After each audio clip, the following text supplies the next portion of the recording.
Hi guys, welcome. This is History 1213's Memories of the Medieval in the Age of White Supremacy. I am your professor. My name is Leland Grigoli. You can just call me Leland. This week's lecture is going to come, even though it's just one day, because it's just Wednesday, right? It's going to come in two parts. This video, which is for the syllabus of the course and just kind of doing basic course introduction and details. And then there's going to be a second video posted, which is going to be the actual first real lecture.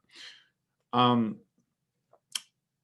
you can already tell, the lectures for this class will be asynchronous. That is to say, twice a week I will post approximately 40 minute to 1 hour videos containing the lecture I want to give. And then we will have section on Fridays live. The videos will be posted to YouTube, and I will try to put both of them up on Monday by class time. And you are to, of course, watch them by section on Friday. If you have questions on the lecture, because, of course, we have a lot of complex subject material this semester, and because this is not live, you can ask questions. So if you have questions on the subject material, I would encourage you to email them to me by Thursday at noon every week. After noon on Thursday, I will start putting together kind of just me sitting here answering questions video, which I will post that evening.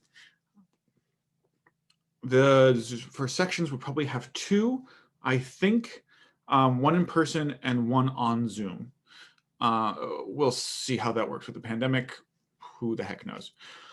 Oh yeah, and there are going to be some slides for this course. I do have some PowerPoint lectures, but they're not. I'm not going to post them online just because, well, first of all, you have the video. But second of all, they're just kind of something so you just don't have to see my face all the time, which, blessings.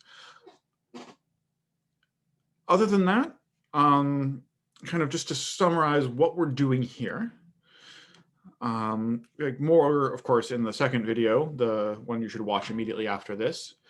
But this course, Memories of the Medieval in the Age of White Supremacy, what it is not going to be a course that's going to correct a lot of errors or teach exactly what happened in the medieval period. We can talk, at length about some of the errors that people make and assign. Mostly people assign to the medieval period things that actually belong to the 17th or 18th century. Witch trials, for example, is the most important one. Medieval witch trials didn't really exist. They really kind of existed 17th, 18th century. That's not really kind of what we're trying to do here, because as kind of fun as it is to point out when people are wrong, it kind of doesn't go anywhere. Here, this course is an examination of what it means to kind of both do history and to call something history. Through a specific lens, through the lens of the relationship between medieval studies and white supremacy. And as we will investigate, this is a very deep, long-lasting, I would say even fundamental connection between these two things. The goals of this course are to have you, of course, understand the specific subject matter and its importance, but also to think about the relationship of history to identity, and to the exercise and continuation of structures of power. It's also here to cultivate your own kind of critical thinking skills by practicing what we would call deep source analysis, and we'll get more into that kind of in the first lecture. The requirements for this course. Discussion attend, this is all, by the way, in the syllabus, which is posted to the Canvas site, but just going over it once for good measure.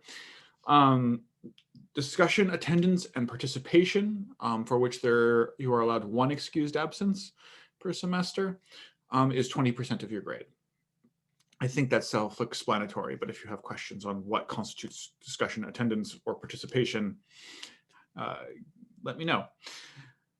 discussion preparation, that is, before each discussion section, I would like you to post a short response. It doesn't have to be analytical. Possibly more than I agree with what the guy just above me just said would be really nice, to the week's readings by 10 p.m. on Thursday. That's just to give me enough time that I can kind of look through and see what people thought of the readings and things like that before we do class. Do it before we have section on Friday afternoon. There is a midterm project, which is a short kind of creative exercise, which is also 20% of your grade. That it will be due on February 26th. More on that when the time comes. Similarly, you have a final project, which was due on April 23rd, kind of at the end of the semester. This is kind of a longer form of the midterm project. Again, more on that when time comes, but the thing to note here is that this final project requires you to propose a final project. I have no rubric for it. This is something you need to kind of come up with, and you need to meet with me and talk about it before March 13th.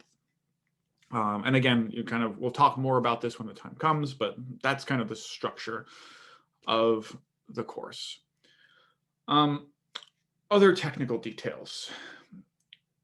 First and foremost, I kind of want to put a content warning on the front of the course. Obviously, kind of from the title, we will be dealing with issues of race and racism. Often these are quite difficult issues of race and racism. There's also going to be discussions of sexual assault, violence, and kind of visual and graphic depictions of both. I will try my very best not to kind of drop anything on anyone. I will warn before I put up a slide of a particular image, for example, but just kind of have that warning in the front of your mind. And if you have any questions or concerns, or there's things that you really don't, that are quite triggering, or you have a response to, just let me know, and I will do what I can to kind of adjust things for you. Other kind of more generally on that, if you need accommodations, if you have accommodations on file, please let me know. If you need anything that you don't, even if you don't necessarily want to talk to the university administration about it, just kind of, my door, metaphorically speaking these days, is always open. Come say hi, just talk with me. The earlier you tell me about something, the more helpful I can be. And I am here to be helpful on that. I myself have, chronic depression and things like that. So I kind of understand where people are coming from, I hope, on those sorts of issues. The kind of other two technical things is late policy, which is this is a very tight semester. As you guys have already experienced, I'm actually in my first semester of teaching online. I was on leave for the past 2 semesters, which means that this is all kind of new to me. So pardon any technical difficulties. But because this is a very tight semester, I can't accept late work without kind of approving it beforehand.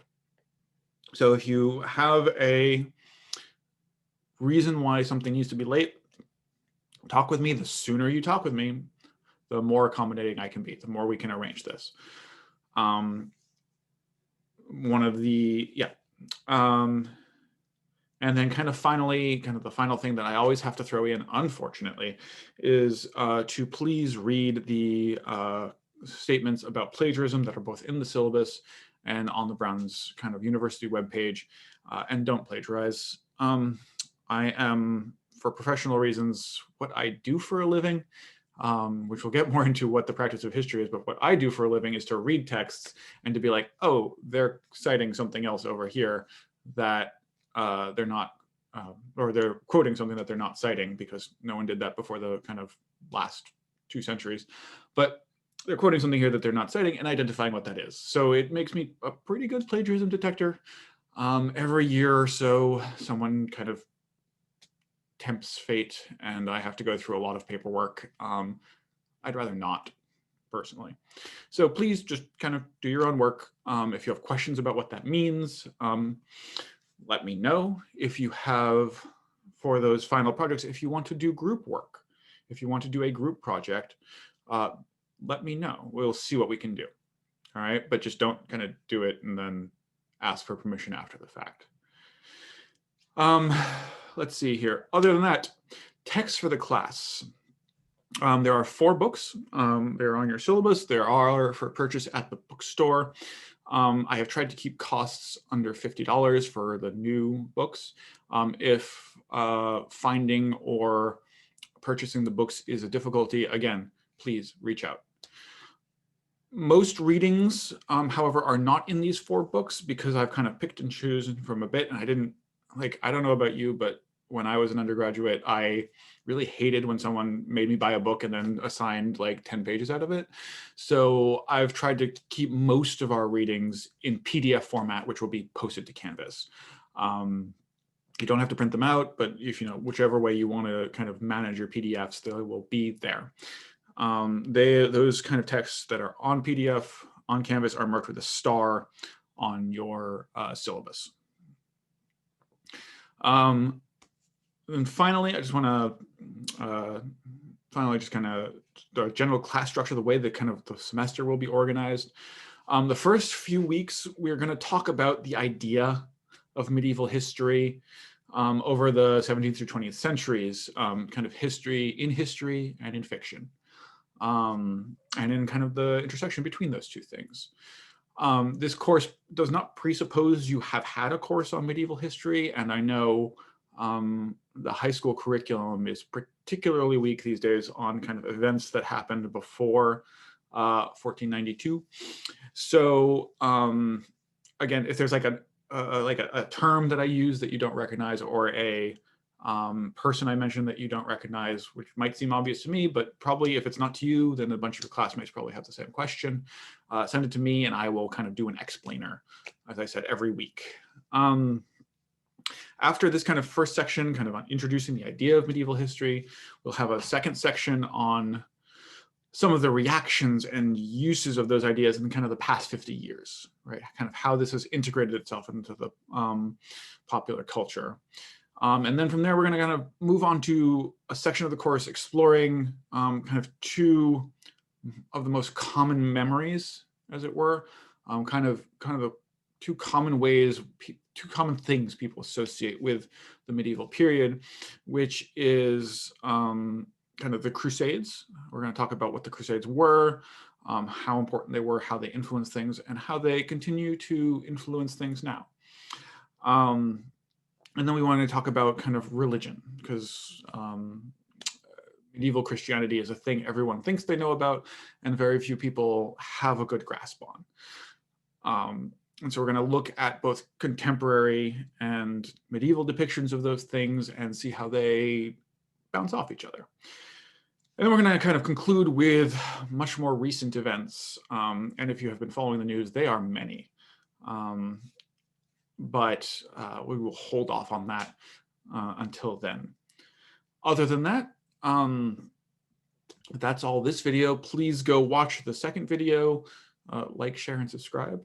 And remember to email me questions on anything you have, either in this lecture or in the actual content of the course, which is in the other video, which you should now go watch. All right, guys, bye.